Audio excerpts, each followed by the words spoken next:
Hello everyone and welcome to the Huddle's pregame show. I'm Keith Schweigert, he's Tim Gross, and we're getting you ready for the final week of the regular season in Lancaster Lebanon League football. And Tim, right now the league has 5 teams that would be in the District 3 playoffs if they started today, while 2 or 3 others are kind of right on the bubble. So for everyone else, it's definitely the last time they'll be strapping on the pads in 2016. It's hard to believe how fast this season went. Let's talk about our game of the week, the Section 1 battle between Warwick and McCaskey. This one has some playoff implications for Warwick, which is trying to earn itself a home game for the first round of the District 3 Class 6A playoffs. McCaskey, on the other hand, is just playing for pride at this point. How do you see this one working out? Well, Warwick's on a roll. They played Wilson really close about 5 weeks ago, 6 weeks ago, and they've just been on a tear. So they're clicking on all cylinders kind of at this point, although they've really struggled in the first half of their last couple of games. They've had a halftime deficit in each of their last 3 wins, but they've been able to just kind of power through. Where, Warwick teams in the past, if they go down in the first half, it might not be the same story. So, right.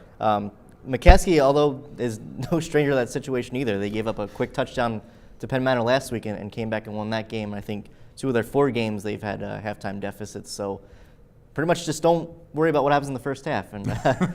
Join them. Tune in the fourth quarter when they come out after right? halftime. Yeah, right. but I mean, Warwick's really strong. I mean, they're skilled players who have played really well, especially quarterback Tremarkey. He's been pretty solid. So McCaskey, I think they've kind of solved some things and really kind of rallied the last couple weeks. But I think Warwick's pretty on a roll, and I don't think they're going to let up going into the playoffs. Yeah, I agree. I think this is the best Warwick team we've seen in years. So we'll see how it works out. Another game we're going to be keeping our eye on this week is in Section 2, where Mannheim Central will trek to New Holland to take on Garden Spot.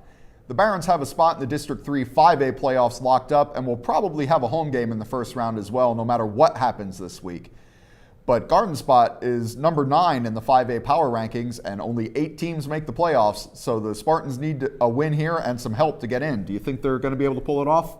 Can they pull it off? Yes, I think, again, their skill players have a lot of experience, and they've been playing really well. Cameron Roth has 1,300 yards passing this year, 15 touchdowns.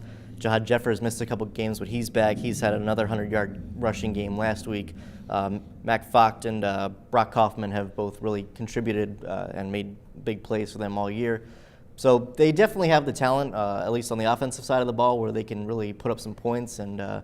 But I don't think, like they did last week against Lampeter Strasburg, what they kind of wanted to shoot at, I don't think they can afford to do that against Mannheim Central. I don't think that's kind of something you want to put all your eggs into that basket. So not against a team that put up 78 or whatever it was last week. So Mannheim Central, I mean, Cody Kegerai is the quarterback, 1,400 yards, 15 touchdowns. He likes to throw the ball. He's had a nice rapport with Jake Novak, who's caught some 10 touchdown passes for them.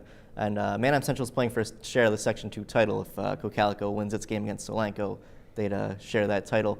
So, a lot to play for on both sides. I think Mannheim Central, look at the game they lost this year to Cocalico. I think that was Cocalico ran on them pretty well, and Garden Spot's a pretty good running team. But Cocalico's defense also came up with some big plays that won the game for them late.